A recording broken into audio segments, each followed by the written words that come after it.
Всем привет! Вы на канале Делай Кемпер. И сегодня расскажу про один способ подогрева воды. Этот способ из множества показался мне наиболее простым и удобным. И это газовый проточный водонагреватель. Да, конечно, я также рассматривал электрические накопительные водонагреватели, но они потребляют слишком много электроэнергии, которой не так-то просто запастись.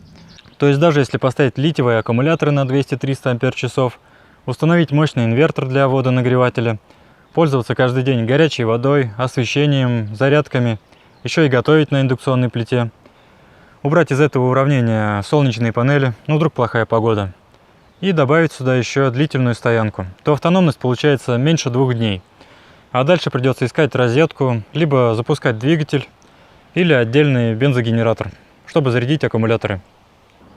С газом мне показалось все намного проще. То есть я смотрел на канале Пушка Гараж, у них там тоже газовый проточный водонагреватель. И они пользуются каждый день газовой плитой, то есть готовят на 3 человек. И 10 литров газа им хватает на 1,5 месяца. То есть, по идее, вот этого баллона, тут 19-20 литров, мне должно хватить как минимум на 3 месяца. Получается, 5 минут заправляешься и пользуешься 90 дней. С электроэнергией так не получится. И было решено использовать газовый проточный водонагреватель. Купил я его на Алиэкспрессе ровно за 3500. И надеюсь, в этой коробке не какой-нибудь пластиковый муляж. Потому что я пересмотрел несколько десятков вариантов, и цены в основном начинаются от 6-7 тысяч.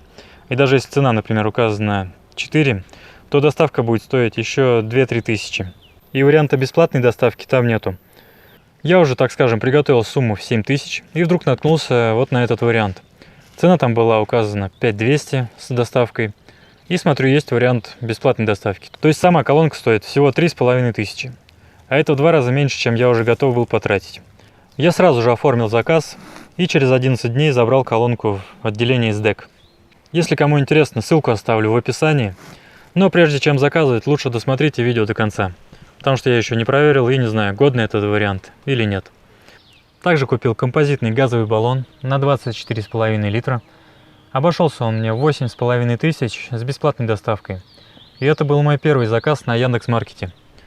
Потому что у нас в городе, если и продают газовые баллоны, а тут таких магазинов штук 5, то туда заходишь, говоришь слово «композитный», и они тебе в ответ: «О, не, у нас тут таких не найдешь, они слишком дорогие, их типа никто не купит». Ну не знаю, я бы купил. Это все-таки личная безопасность. При избыточном давлении такие баллоны просто стравливают газ через клапан сброса. И плюс у них еще есть несколько приятных бонусов, то есть это легкий вес, он не ржавеет и можно визуально определить, насколько баллон заправлен. В металлических баллонах степень заправленности определяют по весу. А так, да, композитный баллон будет раза в 2-3 дороже, чем аналогичный по объему металлический баллон. Но это личный выбор каждого. Если кому интересно, ссылку на него тоже оставлю в описании. Доставили мне газовый баллон с Яндекс.Маркета. Забрал я его, кстати, с аптеки. Аптеки у нас теперь выступают как транспортные компании. Сам газовый баллон кажется немного больше, чем я ожидал. Я их вживую никогда не видел, потому что у нас их в городе просто нету. Высота у него получается 57 сантиметров, а диаметр 31 сантиметр. Также купил редуктор специальный для композитных баллонов, то есть он без прокладки. Пришлось за ним съездить в Самару. И там же нашел переходник для заправки. Вообще искал именно переходник с автомобильного клапана на баллон, но такого не нашлось. По отзывам, на баллонах часто срывают вот эту резьбу на заправках. Поэтому при заправке я просто буду накручивать этот переходник. И даже если здесь сорвут резьбу, то ничего страшного не будет. Также купил газовый шланг с гайкой, то есть она уже будет накручиваться на газовую колонку. И тройник для отведения газа на газовую плиту. Шланг для газовой плиты пока еще не купил, потому что еще пока не знаю, какая нужна будет длина. Сейчас распакую баллон и попробую поехать заправить. Кстати, новые баллоны должны быть заправлены сжатым воздухом, так что перед первой заправкой нужно обязательно стравить воздух. Вот так выглядит переходник, то есть это автомобильный клапан и, видимо, самодельная гайка на левую резьбу. И говорят, здесь вот срывает резьбу на баллоне, то есть я вот переходник накрутил. Баллон я уже заправил, и, кстати, заправлять их рекомендуется не больше, чем на 80%. Я бы даже сказал, больше заправлять категорически запрещено. Так что это нужно учитывать при выборе объема баллона. В этот 24-литровый баллон я буду заправлять не более 19 литров. И, честно говоря, мне кажется, я немного борщанул с объемом баллона. Можно было бы взять на 12 или 18 литров, и мне бы их, наверное, вполне хватило бы. Ну да ладно, много не мало. И давайте перейдем к водонагревателю.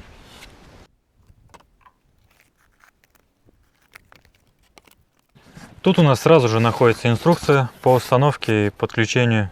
То есть первый штуцер газ, потом горячая вода и холодная вода. Отверстие для шурупов. Производительность 6 литров в минуту.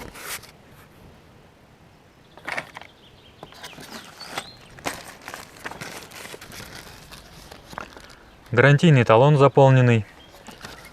Чек о покупке. Инструкция.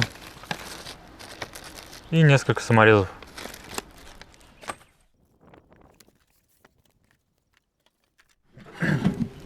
И сама вот такая вот стильная колонка с индикатором температуры воды. Тут даже есть штуцер на шланг. То есть можно было покупать шланг без гайки. И давайте сейчас сразу замерю габариты. То есть высота 44 сантиметра, ширина 30 сантиметров и глубина 13,5 сантиметров. Тут у нас батарейный отсек, выключатель и есть индикатор работы.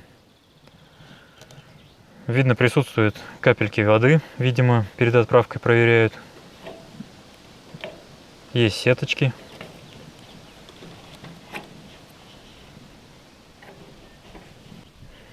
Ну и в комплекте штуцер для подключения газа.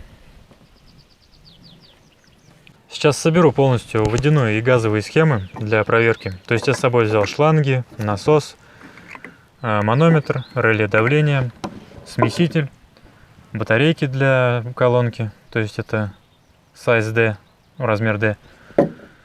Также взял газовые шланги, тройник для подключения газовой плиты, несколько хомутов, чтобы зажимать газовый шланг, гидроаккумулятор, ну и вода с газовым баллоном. Итак, в воду газ подключил.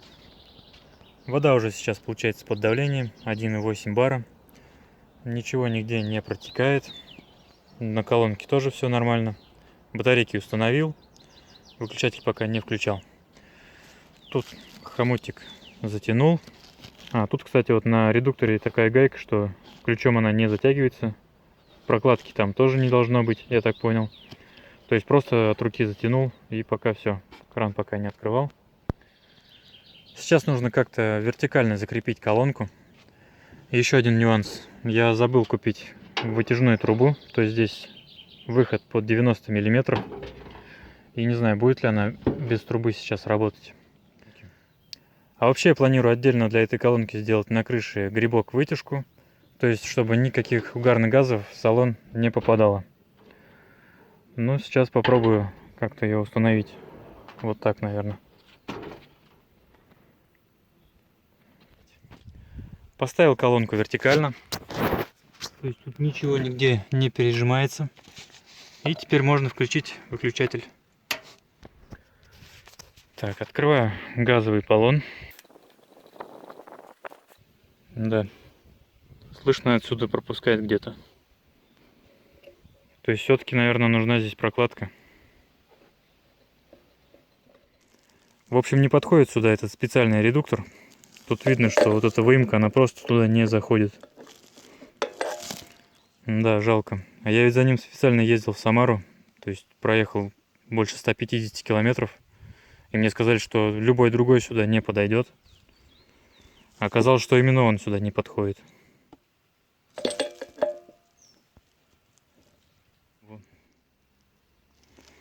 Взял резинку из комплекта газовой колонки. Сейчас попробую так затянуть, чисто для проверки. Но сюда редуктор нужен точно другой.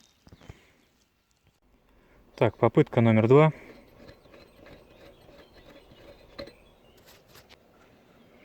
Ну вот, теперь вроде получше. К сожалению, не взял ни губку, ни мыльного раствора. Сейчас бы можно было как-то проверить все, пропускает или нет. Ну так вроде ничего не пахнет, вроде все нормально. И сейчас сниму вот эту вот крышку, чтобы увидеть, какого цвета будет пламя. Потому что газовая колонка настроена на природный газ, а у нас тут сжиженный газ. То есть, скорее всего, придется менять жиклеры, чтобы газ полностью сгорал. И пламя должно быть синее. Итак, снял крышку. Теплообменник тут выглядит не таким новым, конечно. Тут уже присутствует какой-то налет. Но посмотрел, там соты вроде все чистые. Тут, в принципе, тоже все чистое, ни одной пылинки нету. Тут есть дата изготовления, то есть это август 2020 года. По сути, колонки уже почти 10 месяцев. Ну и давайте сейчас попробую запустить эту колонку. Регуляторы, получается, установлены на минимум. То есть это регулятор пламени и регулятор температуры. А вот этот вот переключатель установлен на лето.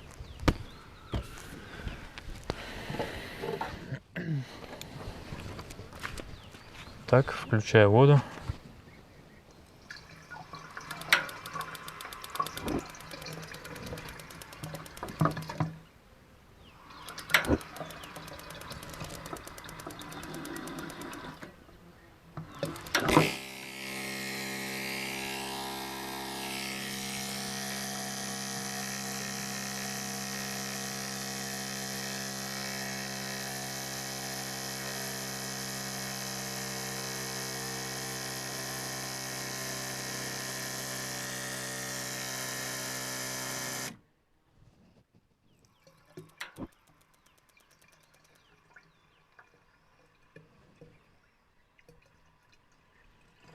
Ну и как видим, все работает.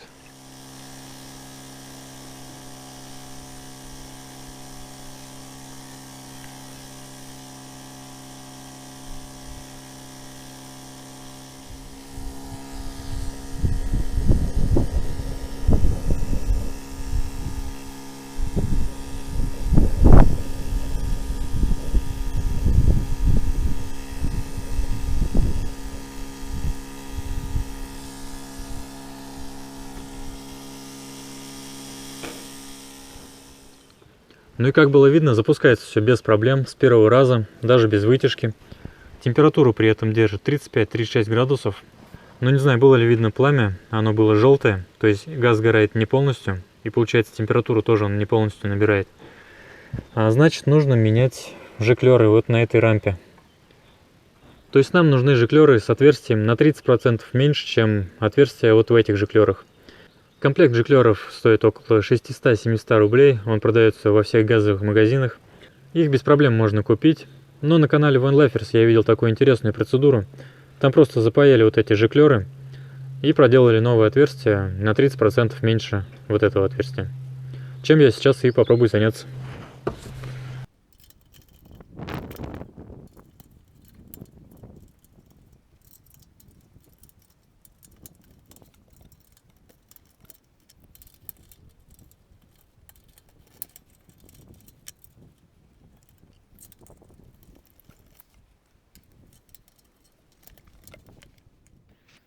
Не получилось у меня открутить крепление рампы, то есть вон нижний винтик, все шлицы уже сорвал. Перепробовал все отвертки, так что пришлось весь теплообменник отсюда вытащить из корпуса. И сейчас, наверное, придется это все высверливать. Сейчас.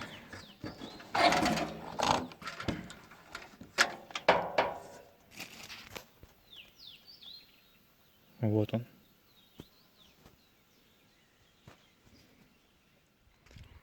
Ну и все, получается, рампу снял. Пришлось рассверлить вот эту вот шляпку винта. Ну и сегодня, получается, уже я не смогу собрать, потому что я сейчас очень далеко от магазинов нахожусь. И, скорее всего, доехать в магазин я уже не успею, чтобы купить такой винтик. Вот, кстати, вот эти вот 6 жиклеров, которые нужно запаять. Отверстие тут 1 мм, ну, может быть, 1,1. То есть это у меня вот сверло однерочка. И прям ровно входит туда. То есть, получается, нужно запаять вот эти вот жиклеры и потом просверлить сверлом 0,7. Тогда будет поступать меньше газа, то есть пропан будет полностью сгорать, и пламя будет синее.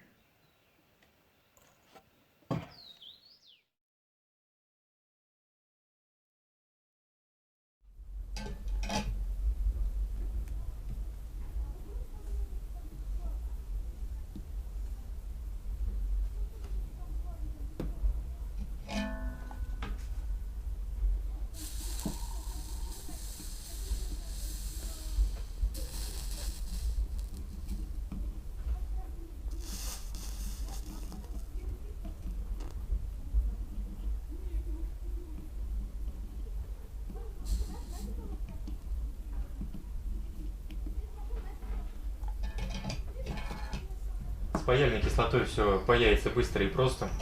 Сейчас сделаю все то же самое с обратной стороны, и останется только проделать отверстие. Отверстие буду проделывать булавкой.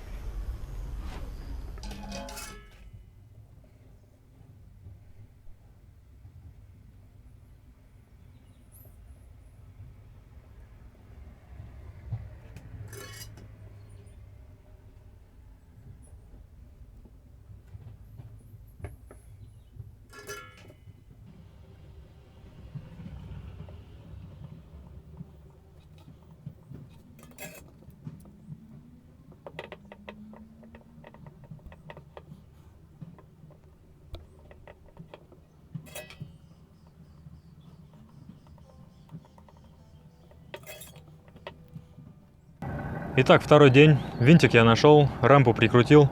Резьба там, если что, М4. Крышку пока не одевал, чтобы видеть пламя.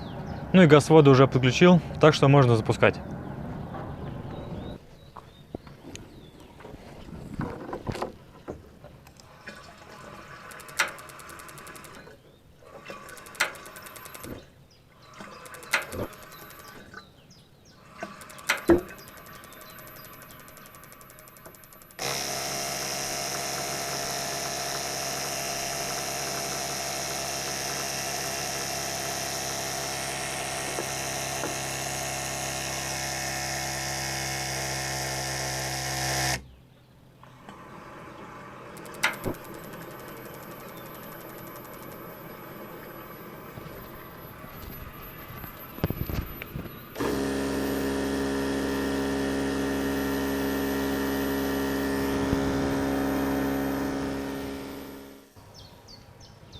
Ну и надеюсь, было видно, пламя сейчас более-менее синее.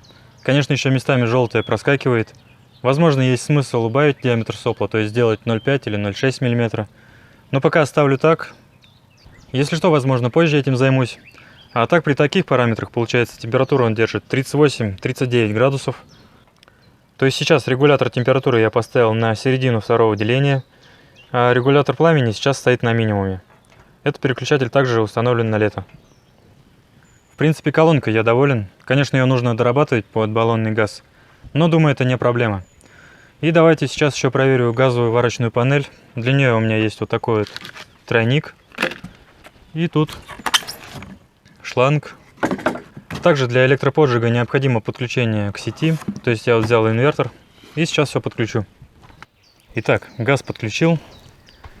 Инвертор тоже подключил. 225 вольт. Первый раз запускать буду на стандартных жиклерах. Но тут также есть жиклеры в комплекте на 1,1 мм и 0,7 мм. Итак, первый запуск. Начну, наверное, с маленькой.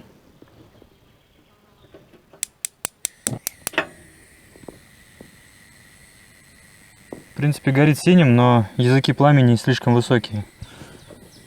Вот на максимум. Иногда желтый проскакивает все равно.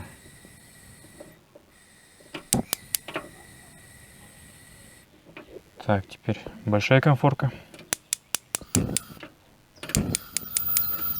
Ну, тут сразу желтый огонь. Сейчас тогда попробую поменять. Для этого мне потребуется такая длинная головка на 7 мм.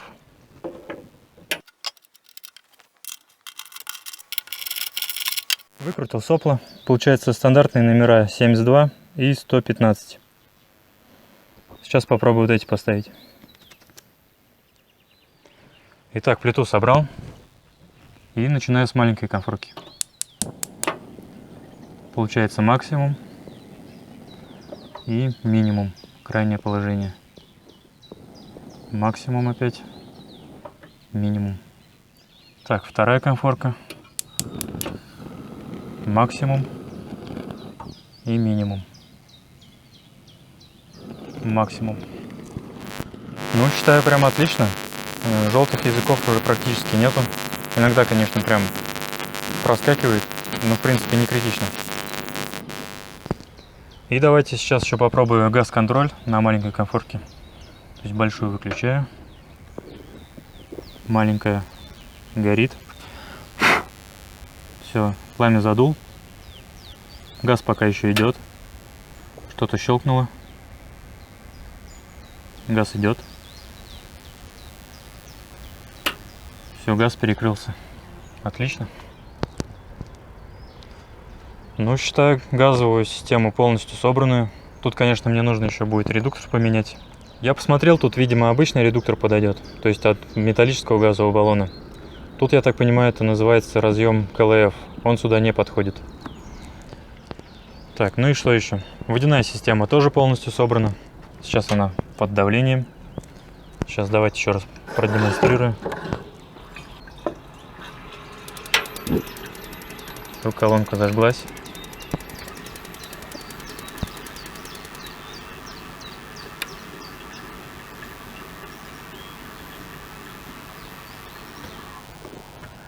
Так, ну все отлично. Температура набирает.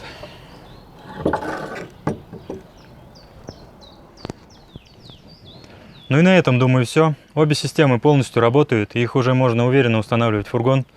Еще хотел поделиться хорошей новостью. Мне наконец-таки пришел конвертик с документами на переоборудование. Но об этом в одном из следующих видео. Всем пока!